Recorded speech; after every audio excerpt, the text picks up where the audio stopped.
Vamos lá, galera. Pessoal, a ciência, né, já existe desde os tempos antigos, né? A ciência já existe desde os tempos antigos. Então, desde os tempos antigos já tinha muita coisa sendo desenvolvida, né? Muita coisa sendo desenvolvida racionalmente, com propósitos científicos e tudo mais, tá? Só que assim, no século XVI, né, 1500 e pouco, né, 1500 para lá, né, entre o período do século XVI ao século XVIII, né, houve um processo que a gente chama de revolução científica, tá? É, e processo foi muito importante, né? Porque se já existia alguma coisa sendo desenvolvida no passado, né, que a gente pode chamar ali de ciência de alguma forma, é, no século, a partir do século XVI acontece toda uma modificação de pensamento, né, onde vai surgir a ciência tal como a gente conhece hoje em dia, tá? Então, isso a gente vai chamar de ciência moderna, tá bom? A ciência como a gente conhece hoje em dia, ela surge a partir de um movimento de intelectuais, né, de pessoas que viveram ali entre o século XVI e XVIII que trabalharam para que a ciência tivesse toda uma cara nova. Né? E entre essas pessoas a gente tem aí cientistas, é, filósofos, né, importantes, né? E a gente vai falar principalmente de dois deles, né? Um filósofo e um cientista, tá? Que foi o Galileu e o Francis Bacon, tá bom? E pessoal, no que consistiu esse movimento, né? Foi um movimento intelectual que brigou, que lutou por alguma coisa, né? Por algumas coisas, né? Que coisas foram essas, né? O que eles estavam querendo lutar? Então, assim, primeiro, né? É, a ciência, o trabalho científico, né? Ele era muito atrelado tanto à filosofia quanto a crenças, né, místicas e religiosas. Então, no início, óbvio que apesar de estar misturado com filosofia e com e com e com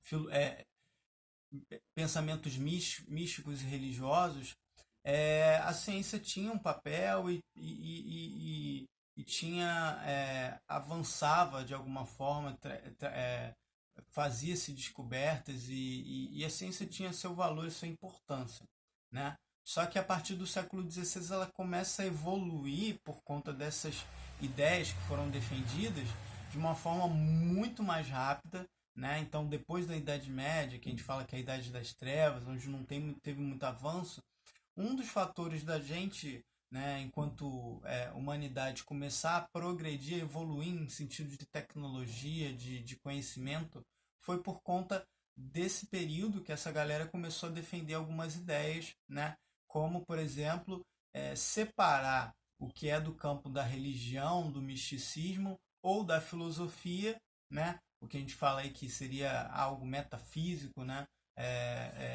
filosófico, metafísico, de questões relacionadas à ciência, né?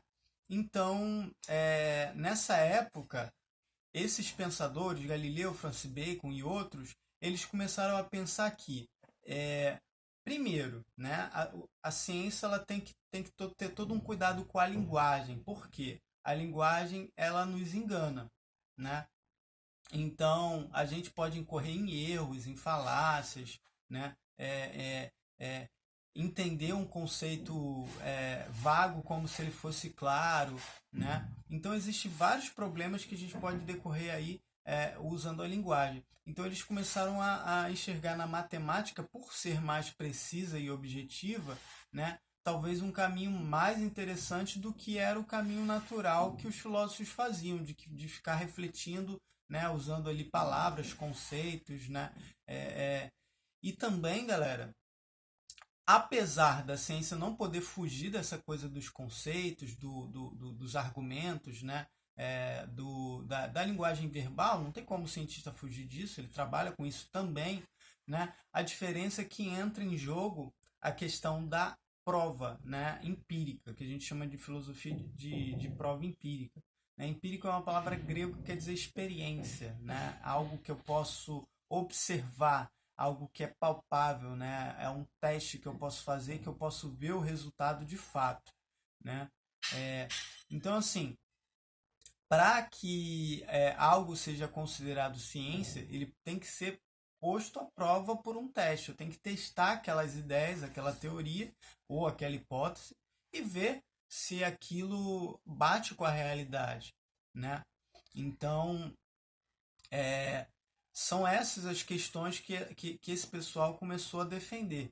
Então, assim, prova empírica, né? Testes, experimentos, né? O cientista ele tem que trabalhar com experimentos, então se ele tem uma hipótese, ele tem que testar essa hipótese para ver se ela é válida, para ver se ela bate com a realidade, né? A ciência ela começa a trabalhar muito com a matemática, que é uma linguagem mais objetiva e mais precisa, né? Do que a linguagem verbal, que também vai continuar sendo usada, mas ela vai abrir um pouco mais espaço para matemática, né? E separar a ciência da religião, né? Então, antigamente a gente tinha os alquimistas, né? Então, que eles trabalhavam muito com ciência, mas eles misturavam as coisas, né? O pensamento místico, religioso com ciência, né? Então, esses caras, eles defenderam que para que a gente faça ciência de forma o máximo confiável possível, para que a gente possa confiar na ciência, ela tem que ser algo separado, né, desses outros campos, da filosofia, da religião, né? Então, essa tecla, esse tipo de coisa ficou algo muito forte, né?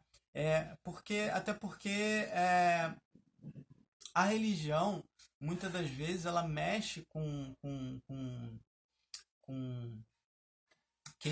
questões nossas, né, que não necessariamente tem que ser guiadas pela razão, né?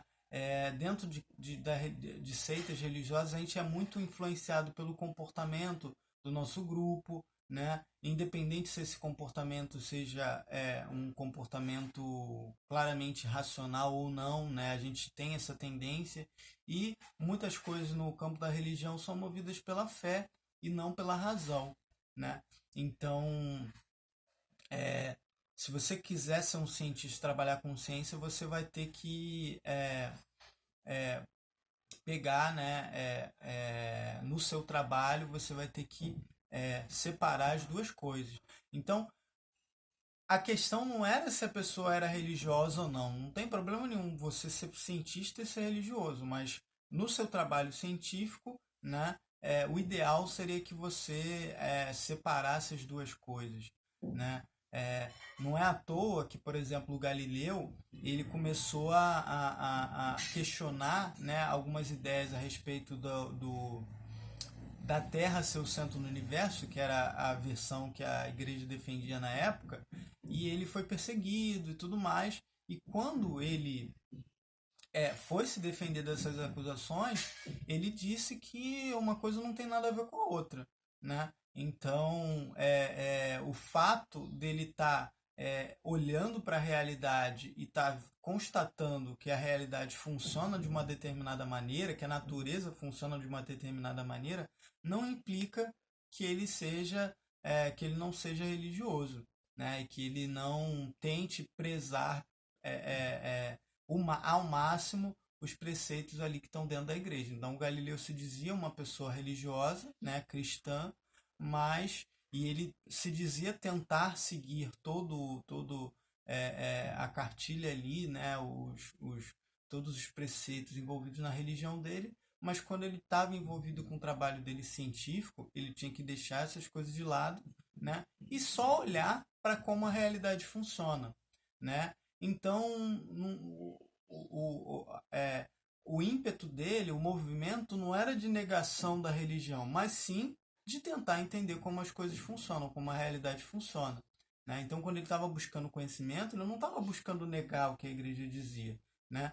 É, consequentemente, esse ponto divergia ali com o que a igreja defendia, mas ele estava tentando entender a realidade, né?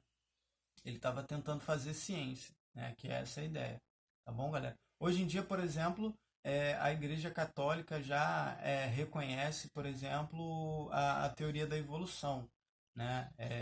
Então, a gente pode refletir sobre essas coisas, né? Então, também não é a questão, não é acreditar cegamente no que a ciência diz, né? Mas tentar pensar, né? Tentar aceitar algumas coisas, tentar ver se aquilo faz sentido, tentar acompanhar o que está acontecendo no campo científico, né? Hoje em dia, por exemplo, a gente está pagando um preço muito alto por negligenciar o que a ciência diz, né? Então, por exemplo, com relação a essa questão da quarentena, né? Os cientistas vinham dizendo há bastante tempo que se a gente não levasse a quarentena a sério, né? Muita